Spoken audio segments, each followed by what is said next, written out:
ஓம் சக்தி தாயே போற்றி. நீ நல்லது நினைத்தால் இந்த தாயின் ஆசீர்வாதத்தில் உனக்கு நல்லது மட்டுமே நடக்கும். என் அன்பு குழந்தையே, இன்று இந்த அம்மாவினுடைய வாக்கினை கேட்கும் நேரம் உன் கர்ம வினைகள் அத்தனையும் நிச்சயமாக உன்னை விட்டு விலகிவிடும் என்பதில் எந்த ஒரு மாற்று கருத்துமே கிடையாது. என் தங்க பிள்ளையே, இன்று உன் அம்மா உனக்கு கொண்டு வந்திருக்கின்ற இந்த செய்தியானது நிச்சயமாக நீ கேட்கும் பொழுதே கண்கள் கலங்கித்தான் போவாய். உன்னுடைய வாழ்க்கையில் இப்போது இருந்து கொண்டிருக்கின்ற இது ஒரு உண்மை அல்லவா? நான் அம்மா என்று சொல்ல வந்திருக்கின்றேன். என் குழந்தையை, வாழ்ந்து முடித்த ஒருத்தி, வாழப் போகின்ற ஒருத்தி உன்னை கருவறுக்க காத்து கொண்டிருக்கின்றாள். இவள் யார்? எதற்காக இவள் இப்படி செய்கின்றாள்? இதனால் உன் வாழ்க்கையில் என்ன நடக்கின்றது என்பதனையும் தெரிந்து கொள்ள வேண்டிய நேரம் உனக்கு வந்துவிட்டது. என் குழந்தையே, அம்மா உன் வாழ்க்கையில் நடக்கின்ற ஒவ்வொரு விஷயங்களையும் தெளிவாக புரிந்து வைத்திருக்கின்றேன். உன்னை சுற்றி வந்து இந்த மனிதர்கள் உனக்கு என்ன செய்கின்றார்கள், இவர்களின் நோக்கம் என்ன என்பதையும் நான் உனக்கு தெளிவாக சொல்ல வந்திருக்கின்றேன். என் செல்ல குழந்தையே, என்றோ உன்னுடைய வாழ்க்கையில் இவர்கள் பிரச்சனைகளை கொடுக்கும் பொழுது, என்றோ இந்த வாழ்க்கை உனக்கு மிகப்பெரிய மாற்றங்களை கொடுக்கும் போதும் உனக்கே புரிகின்றது, ஏதோ ஒரு விஷயம் நான் வாழ்க்கையில் தவறாக நான் செய்துவிட்டேன் என்று. என் பிள்ளையே, இதுதான் நமக்கான வாழ்க்கை என்று நடந்து கொண்டிருக்கும் பொழுது என் பிள்ளை தன் கனவுகளை சுமந்து கொண்டு இந்த வாழ்க்கையில் அடியெடுத்து வைக்கின்றோம்.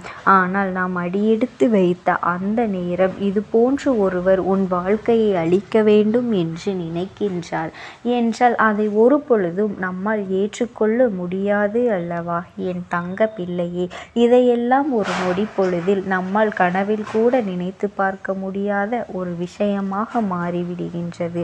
ஏனென்றால் இவர்களின் வயது உன்னுடைய தாயின் வயதை ஒத்ததாக இருக்கும். நம் தாய் நம்மிடம் எப்படி நடந்து கொள்வார்களோ அப்படித்தான் இவர்களும் நடந்து கொள்கின்றார்கள் என்பதுதான் உன்னுடைய எண்ணமாக இருந்து கொண்டிருக்கின்றது. ஆனால் இவர்களின் செயல்பாடுகளோ இந்த வாழ்க்கையில் உன்னை மிகுந்த வேதனைப்படுத்துகின்ற அளவிற்கு உண்மையான துன்பப்படுத்தி, சோதனைப்படுத்தி, காயப்படுத்தி, வாழ்க்கையே வேண்டாம் என்ற நிலைக்கு உன்னை தள்ளிவிட்டு, என் பிள்ளையே, அப்படி ஒரு சூழ்நிலையை உனக்கு வந்துவிட்டது. என் தங்க குழந்தையே, எப்போது வாழ்க்கைக்குள் அடியெடுத்து வைக்கும் பொழுது உனக்குள் இருந்த கனவு சிதைந்து விட்டால் அதோடு எல்லாம் முடிவடைந்து விட்டதாகத்தான் எல்லோருக்கும் தோன்றும். ஆனால் என் குழந்தை, நீ இதனை எதிர்த்து சமாளிக்க கற்றுக்கொள்வாய். எப்படியும் இந்த வாழ்க்கையை வாழ்ந்துதான் ஆக வேண்டும் என்பதை உனக்குள் எண்ணங்களோடு நீ சரியாக புரிந்து வந்து விடுவாய். நடப்பது எல்லாம் ஏதோ ஒரு காரணத்திற்காகத்தான் என்பதையும் என் பிள்ளை, நீ இவர்களை பற்றி நாம் தெரிந்து கொள்வதற்கான ஒரு வாய்ப்பு என்று இன்று உனக்கு தெரிய வேண்டும் அல்லவா? என் குழந்தையே, இதனை நீ சரியாக புரிந்து கொண்டாய். அதன் பிறகு நீ வாழவும் தொடங்கிவிட்டாய். சரி, இவையெல்லாம் ஒரு புறம் இருக்கட்டும். என் அன்பு குழந்தையின் வாழ்க்கை ஒன்றில் நடந்த ஒரு விஷயத்தை நான் உனக்கு சொல்லிவிடவா? என் செல்ல குழந்தையே, பல கனவுகளோடு தன் ஆசைப்பட்ட ஒருவரை கரம் பிடித்து வாழ்க்கைக்குள் நுழைகின்றாள். ஆரம்பத்தில் அந்த குடும்பத்தில் இருந்த அத்தனை பேரும் அவளின் மீது அன்பு செலுத்தி அவளை மிகவும் அதிகமாகவும் பாராட்டி, வாழ்க்கை இவளைப் போல ஒருவள் கிடைக்க மாட்டாள், இவளைப் போல யாரும் இருக்க மாட்டார்கள் என்பது போல உன்னை நடத்தினார்கள். என் அன்பு குழந்தையே, அது உண்மைதானே? இதை கண்ட இந்த பெண்ணுக்கு பெருமிதமாக இருந்தது. ஆனால் நாட்கள் செல்ல செல்ல இவள் எந்த ஒரு வேலையும் செல்லவில்லை. இவளினால் அந்த குடும்பத்திற்கு எந்த ஒரு பண உதவியும் கிடைக்கவில்லை. அப்படி என்றவுடன் அவளை மட்டம் தட்ட தொடங்கிவிட்டார்கள். ஆனால் என் குழந்தையோ தன்னுடைய வயிற்றில் கருவை சுமந்து கொண்டிருப்பவள். அதனால்தான் செல்ல முடியவில்லையே தவிர எதுவும் தெரியாத குழந்தையோ திறமையில்லாத குழந்தையோ கிடையாது. ஆனால் இந்த நிலை அந்த குடும்பத்தில் இருக்கின்ற வயதான பெண், அதாவது அவள் கணவனினுடைய அம்மாவிற்கு பிடிக்கவில்லை. தன் குழந்தை, அதாவது அவளின் மகனானவன் வேலைக்கு சென்றவுடன் இந்த பெண்ணிடம் நடந்து கொள்ளும் விதமும் இந்த பெண்ணிற்கு உணவு கொடுக்கும் விதமும் மிகவும் மோசமாக இருந்தது. இவ்வளவு அளவிற்கு அந்த பெண் தெய்வத்தை எப்பொழுதும் கையெடுத்து வணங்குவதும் தீபதூப ஆராதனைகளை காண்பிப்பதுமாக இருந்து கொண்டிருப்பாள். ஆனால் ஒரு பெண்ணிற்கே இன்னொரு பெண் எப்படி நடந்துவிட முடியும் என்று தெரியவில்லை. அது அவளும் ஒரு துளியளவும் கூட யோசிக்கவில்லை. அவள் செய்த ஒவ்வொரு விஷயங்களும் இந்த பெண்ணின் மனதில் அப்படியே பதிய தொடங்கிவிட்டது. நான் எந்த ஒரு தவறும் செய்யாமலேயே இவர்கள் நம்மை நடத்துகின்றார்களே, இப்படி நடத்துகின்றார்களே என்று நினைத்தாலுமே தன்னுடைய கணவனின் முகத்தை நினைத்து கொண்டு இவள் நிச்சயமாக தன் தாயின் மீது அதிக அன்பு வைத்திருக்கின்றாள். நாம் எதிர்த்து பேசினாலோ அல்லது எதிர்த்து நடந்து கொண்டாலோ இந்த விஷயமானது அவர்களின் செவிகளுக்கு சென்று சேரும் பொழுது மிகுந்த கஷ்டத்தை கொடுத்துவிடுமோ என்று சொல்லி என் குழந்தை நிச்சயம் அவர்களின் மனது காயப்படுமோ என்று சொல்லி அந்த குழந்தை அத்தனையுமே பொறுத்து கொண்டு சென்றது. எல்லாவற்றிற்கும் ஒரு எல்லை உண்டல்லவா? ஒரு குழந்தைக்கு 2 குழந்தைகள் ஆயிற்று. இந்த பெண்ணின் ஆட்டம் அதிகரித்து விட்டது. இனியும் இவளின் ஆட்டத்தை அடக்கவில்லை என்றால் தம்மை வாழவிட மாட்டார்கள் என்பது அந்த பெண்ணினுடைய எண்ணமாக மாறுகின்றது. என் குழந்தையே, ஏறக்குறைய அந்த பெண்ணின் கணவனுக்கு தன் தாயின் செயல்பாடுகள் பிடிக்காமல் போகவே இதையெல்லாம் மாறி இந்த பெண்ணின் நிலைமையை இப்பொழுது தலைகீழாக மாற்றிவிட்டது. எந்த ஒரு வயதானவள் இவளை கொடுமைப்படுத்தினாலும் அவளின் நிலைமையை இப்பொழுது மாற்றத்தை கொண்டு வந்து விட்டது. என் குழந்தையே, இதுவெல்லாம் அவளுக்கு நடந்த அநியாயமாக இருந்து கொண்டிருக்கின்றது. வயது ஏறுகின்றது, நம்மால் முடியாத நிலை உருவாகும் என்று இங்கு யாருக்குமே புரிவது கிடையாது. நாம் எப்போதும் இளமையாகத்தான் இருப்போம் என்று எல்லோரும் நினைத்து கொண்டிருக்கின்றார்கள். ஆனால் ஒரு நாள் வயதாகும் என்று இங்கே யாருக்குமே தெரிவது கிடையாது. இந்த நிலையில் இந்த பெண் தனக்கான உதவியை ஒட்டுமொத்தமாக தன் மருமகளிடம் பெற வேண்டிய நிலை வந்துவிட்டது. ஆனால் ஒரு விஷயத்தை இதை நீ கவனிக்க வேண்டும். அது என்ன தெரியுமா? இந்த பெண் நிச்சயமாக தன்னிடம் எப்படி அவர்கள் நடந்து கொண்டார்களோ அதே போல நானும் நடந்து கொள்ள வேண்டும் என்று ஒரு துளியளவும் நினைக்கவில்லை. அவர்கள் செய்த தவறை அவர்கள் உணர வேண்டும். அடுத்த வீட்டிலிருந்து வருகின்ற ஒரு பிள்ளை இந்த குடும்பத்தை நம் குடும்பமாக நினைத்து இவர்களை விட்டால் நமக்கு வேறு யாரும் இல்லை என்று அன்பை மட்டும் எதிர்பார்த்து வருகின்ற ஒரு இடத்தில் அந்த அன்பு கிடைக்காமல் போகும் பொழுது அது எந்த அளவிற்கு வேதனையை கொடுத்திருக்கும் என்கின்ற உணர்வை மட்டும் அவர்கள் உணர்ந்துவிட்டால் போதும் என்றுதான் அந்த குழந்தை நினைத்தது. அம்மா எதற்காக இதை சொல்கின்றேன் என்று நீ யோசிக்கின்றாயா? என் அன்பு குழந்தையே, உன்னுடைய வாழ்க்கை எப்போதும் உனக்கானது. இதில் யார் வந்து என்ன செய்தாலும் அதையெல்லாம் நீ கண்டு கொள்ளாதே. எல்லோருக்குமே அவரவர் பிள்ளைகள் அவரவர் குழந்தைகளை கடைசி வரை இருக்க வேண்டும் என்ற எண்ணம் இருக்கின்றது. ஆனால் சில நேரங்களில் அது எப்படி நடக்கவில்லை என்பதனால்தான் இத்தனை வேகமாக ஒரு குடும்பத்தை பிரிக்க அவர்களின் மனதில் துணிந்து விடுகின்றார்.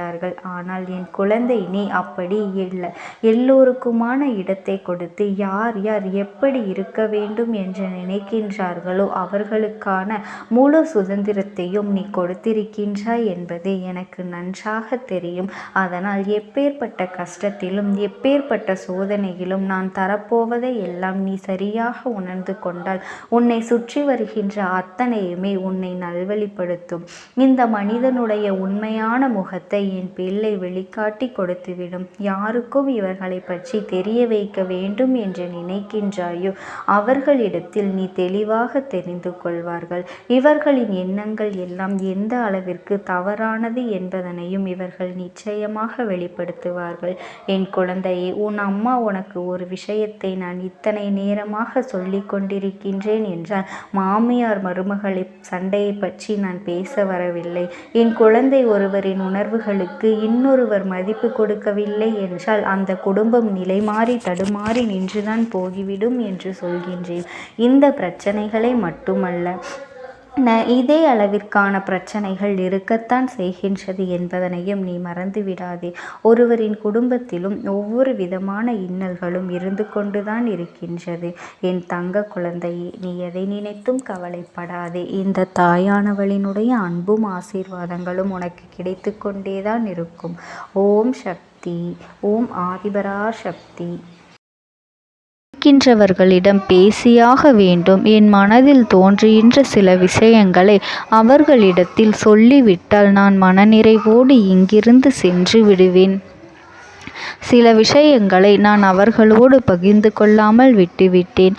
அதற்கு சரியான நேரம் இப்பொழுது வந்திருக்கின்றது. இப்பொழுதும் சொல்லாமல் நான் சென்று விட்டால் இனி காலம் முழுவதும் என்னால் அவர்களிடத்தில் சொல்லிவிட முடியாது.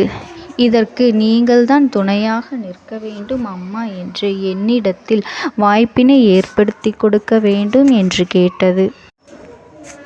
என் தங்க குழந்தையே, இப்படி இருக்கும் பொழுது அவர்களிடத்தில் சொல்லிவிட முடியாது. அந்த வாய்ப்பினை ஏற்படுத்தி கொடுத்து என் வீட்டில் உள்ளவர்களிடம் பேச வைக்க வேண்டும் என்று என்னிடத்தில் கோரிக்கை வைத்தது. என் தங்கமே, இப்படி மனதிலே எந்த கெட்ட எண்ணங்களும் இல்லாமல் உன் குடும்பத்திற்காக பேச வேண்டும் என்று கேட்ட ஆத்மாவிற்கு நான் அந்த வாய்ப்பு வழங்குவது தானே முறையாக இருக்கும். அதனால் இந்த அம்மா அந்த ஆத்மாவிற்கு அந்த வாய்ப்பினை கொடுக்க முடிவுகள் செய்து இப்பொழுது உன்னோடு பேசுவதற்காக வரவழைத்திருக்கின்றேன். என் பிள்ளையே, அந்த ஆத்மாவானது உன்னிடத்திலே என்ன பேசுகின்றார்கள் என்பதனை நான் என் மூலமாக உன்னிடத்தில் பேசி சொல்கின்றேன். இந்த அம்மாவிடத்திலிருந்து தான் அவர்கள் மனதில் பேச நினைப்பதை எல்லாம் பேச முடியும். என் தங்கமே, நேரடியாக ஒரு ஆத்மாவின் குரலை உன்னால் அத்தனை சுலபமாகவெல்லாம் கேட்டுவிட முடியாது. இந்த அம்மா அதற்காகத்தான் இன்று இந்த உதவியை செய்கின்றேன். என் குடும்பத்தில் இருக்கின்றவர்களிடம் பேச வந்திருக்கின்றேன். உங்கள் எல்லோரையும் நான் இனி காணவே முடியாது என்பதனை நான் உணர்ந்து கொண்டேன். என் வாழ்க்கையில் நிறைவாக இருந்து என்னால் உங்களுக்கு கஷ்டங்கள் வந்தாலும் உங்களால் எனக்கு எந்த கஷ்டங்களும் இதுநாள் வரையிலும் வந்தது கிடையாது. நான் நினைத்தது போல இந்த வாழ்க்கையை அத்தனை சந்தோஷமாக வாழ்ந்து கொண்டுதான் இருந்தேன். என் குடும்பத்தில் இருக்கின்றவர்களிடம் பேச வந்திருக்கின்றேன். உங்கள் எல்லோரையும் இனி நான் காணவே முடியாது என்பதனை நான் உணர்ந்து கொண்டேன். உங்களோடு இருந்த இந்த காலகட்டம் குறைவாக இருந்தாலும் எனக்கு கிடைத்த சந்தோஷங்களும் மகிழ்ச்சியும் ஏராளமாக இருந்தது. அதனால் எனக்கு எந்த ஒரு கவலையும் இதுவரையில் இருந்ததே கிடையாது. நான் நினைத்தது போல இந்த வாழ்க்கையை நான் சந்தோஷமாகத்தான் வாழ்ந்து கொண்டு இருந்தேன். ஆனால் இவ்வளவு காலம் எனக்கு சீக்கிரமாக என்னுடைய ஆயுள் முடிந்துவிடும் என்று எனக்கு முன்பே தெரியாது. அது தெரிந்திருந்தால் நிச்சயமாக என் மனதில் இருக்கின்ற அத்தனை விஷயங்களையும் நான் உங்களிடத்தில் சொல்லியிருப்பேன். ஆனால் எல்லோரும் நினைப்பது போலத்தானே நானும் நினைத்திருந்தேன். எனக்கும் இந்த உலகத்தை விட்டு செல்ல வேண்டும் என்ற ஆசை கிடையாது. மற்றவர்கள் சொல்வது போல எதற்காக பிறந்தோம், நாம் ஏன் பிறந்தோம் என்று ஒரு நாளும் நான் நினைத்தது கிடையாது. வாழ வேண்டும் என்றுதான் ஆசைப்பட்டேன். என்னுடைய ஆசைகள் எல்லாம் நிராசையாகும்படி இந்த உலகத்தில் விட்டு செல்ல வேண்டிய காலகட்டம் கட்டாயம் வந்துவிட்டது. என்னுடைய கடமை இங்கே சரியாக முடிவதற்கு வந்துவிட்டது. இன்று நான் உங்களோடு பேச வந்ததற்கு முக்கியமான காரணம், சில விஷயங்களை எல்லாம் உங்களோடு சொல்லாமல் விட்டுவிட்டேன். எப்படி நடக்கும் என்று தெரியாமல் நான் சில விஷயங்களை செய்தும் முடித்துவிட்டேன். அதற்காக உங்களிடத்தில் நான் மன்னிப்பு கேட்டுக்கொள்கின்றேன். இதை உங்களிடத்தில் பகிர்ந்து கொள்ள வேண்டும் என்றுதான் இன்று நான் வந்திருக்கின்றேன். உங்களை நான் மனதார வணங்குகின்றேன். இந்த வாய்ப்பினை நான் சரியாக பயன்படுத்தி கொள்ள விரும்புகின்றேன். அதனால்தான் என் மனதில் இருக்கின்ற விஷயங்கள் எல்லாம் நான் சொல்லிவிடுகின்றேன். சிறிது நேரம் அமைதியாக அமர்ந்து என்னுடைய வார்த்தைகளை கேட்டாலே போதும். என்னுடைய அன்பினை புரிந்து கொண்டு அதுவே எனக்கு போதும். நான் நிச்சயமாக இங்கிருந்து நல்லபடியாக சென்று விடுவேன். இன்று உங்களோடு பேச வந்ததற்கு ஒரு முக்கியமான காரணம், நான் சில விஷயங்களை சொல்லாமல் விட்டுவிட்டேன். இப்படி நடக்கும் என்று எனக்கு ஒரு நாளும் தெரியாமல் சில விஷயங்களை செய்துவிட்டேன். அதை உங்களிடத்தில் பகிர்ந்து கொள்ளத்தான் வந்திருக்கின்றேன். என் மனதில் நினைக்கின்ற விஷயம் என்ன தெரியுமா? நான் உங்களை நன்றாக பார்த்து கொள்ள வேண்டும். உங்களின் ஆசைகளையெல்லாம் நிறைவேற்றி கொடுக்க வேண்டும். உங்கள் வாழ்க்கையில் நடத்தி கொடுக்க முடியாமல் போனாலும் இனிமேல் அதையெல்லாம் நடத்தி கொடுக்க வேண்டும் என்று ஆசைப்பட்டு என்னால் ஆன முயற்சிகளை எல்லாமே செய்து கொண்டிருந்தேன். ஆனால் முழுமையான பலன்களை கொடுப்பதற்கு முன்பாகவே இது போன்று நடந்துவிட்டது. அதனால் நான் ஏதேனும் குற்றம் குறைகள் செய்திருந்தாலும், ஏதேனும் உங்களுக்கு மனதிற்குள் கஷ்டத்தை தந்திருந்தாலும் என்னை மன்னித்து விடுங்கள். நான் எப்பொழுதும் உங்கள் மீது உண்மையான அன்பினைத்தான் வைத்து கொண்டிருக்கின்றேன். நான் ஒரு நாளும் மனதில் ஒன்றும் வெளியில் ஒன்றுமாக ஒரு நாளும் நான் நடந்து கொண்டது இல்லை. அதனால் என்னவோ என்னுடைய குணங்கள் சிலருக்கு இங்கே பிடிப்பதே இல்லை. எதுவாக இருந்தாலும் என்னோடு இருக்கின்ற என் குடும்பத்திற்கு தெரியும் அல்லவா நான் யார், என்னுடைய அன்பு எப்படிப்பட்டது என்று. அதனால் என்னுடைய அன்பினை முழுமையாக உணர்ந்து கொள்ள வேண்டும் என்று அதனை இங்கிருந்து ஏற்றுக்கொள்ளவே முடியாத ஒரு விஷயமாகத்தான் இருந்தது. நானும் அங்கும் அங்கும் ஓடி ஓடி மீண்டும் என்னுடைய உயிரை மீட்டெடுத்து விடலாம் என்றுதான் முயற்சி செய்தேன். ஆனால் அப்பொழுது என்னால் அதையெல்லாம் செய்ய முடியவில்லை. உயிரற்ற உடலாக இங்கே நின்று கொண்டிருக்கின்றேன். நாட்கள் செல்ல செல்ல இதை எனக்கு ஏற்றுக்கொள்ள பழகிவிட்டது. இனிமேல் இதுதான் என்னுடைய உலகம். மீண்டும் அங்கே செல்ல முடியாது என்பதனை நான் புரிந்து கொண்டேன். செல்ல முடியாவிட்டாலும் ஆத்மா என்று ஆன பிறகு என்னுடைய உலகத்தில் இருந்தால்தான் எனக்கு சந்தோஷம். மீண்டும் மனித வாழ்க்கைக்குள் என்னால் நுழைந்துவிட முடியாது. எனக்காக இத்தனை காலமும் அன்போடு பழகி எனக்கு எல்லாம் செய்த உங்களுக்கு நான் சொல்கின்ற விஷயம் ஒன்றுதான். நடந்தது எல்லாம் நடந்துவிட்டது. நடந்த விதையை யாராலும் இனி மாற்ற முடியாது. இனி நான் உங்களோடு இருக்க வேண்டும் என்று நினைத்தால் கூட அது நடக்காது. அதனால் இந்த வாழ்க்கையில் நீங்கள் நல்லபடியாக வாழ்ந்து சந்தோஷமாக இருக்க வேண்டும் என்றுதான் அந்த ஆத்மா மனது வேதனைப்பட்டு உன்னோடு பேசுகின்றது. என் தங்க குழந்தையே, யார் உன்னை விட்டு சென்றாலும் இந்த தாயானவளினுடைய அன்பும் ஆசீர்வாதங்களும் உனக்கு என்றென்றைக்குமே முழுமையாக கிடைத்து கொண்டே இருக்கும். அதனால் நீ எதை நினைத்தும் கவலைப்படாதே.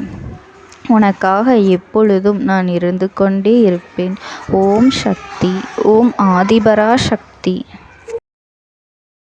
உனக்கான நல்ல விஷயங்களை செய்து கொடுப்பதற்காகவே உன் தாயானவள் இன்று உன்னை தேடி வந்திருக்கின்றேன். என் தங்கமே, இன்று நான் உன் அம்மா மனமகிழ்ச்சியில் வந்திருக்கின்றேன். என் பிள்ளையே, எப்பொழுது இந்த அம்மாவினுடைய வாக்கினை நீ கேட்கின்றாயோ அப்பொழுதிலிருந்து எண்ணி 5வது நாள் உன் வாழ்க்கையை புரட்டி போடுகின்ற நிகழ்வு ஒன்றினை நான் நடத்தி கொடுக்க போகின்றேன். உன் வாழ்க்கையில் நடந்து கொண்டிருக்கின்ற ஒரு அதிமுக்கியமான பிரச்சனையை நான் முடித்து கொடுக்க வந்திருக்கின்றேன். என் பிள்ளையே, இந்த அம்மாவினுடைய வாக்கினை முழுமையாக கேட்டுவிட்டால் நிச்சயமாக என் பிள்ளை நீ மனமகிழ்ச்சி அடையத்தான் செய்வாய். உன்னுடைய மனதிற்குள் இருக்கின்ற ஒவ்வொரு எண்ணங்களும் இன்று இந்த அம்மாவினுடைய பார்வைக்கு தெரிய வந்து விட்டது. நான் உன்னுடைய பிரச்சனை என்னவென்று தெரிந்து கொண்டேன். என் பிள்ளை, நீ என்னை பார்க்கும் பொழுதே உன் மனதில் ஓடுகின்ற அத்தனை விஷயங்களும் எனக்கு தெரிய வந்துவிடும். அதை இப்பொழுது என் பிள்ளை நீ சரியாக செய்துவிட்டாய். ஆனால் இந்த அம்மாவினை கண்டு கண்கலங்கி நின்றாய் அல்லவா? அம்மா உன்னைத்தானே எல்லாமுமாக நீ நம்பியிருக்கின்றேன்.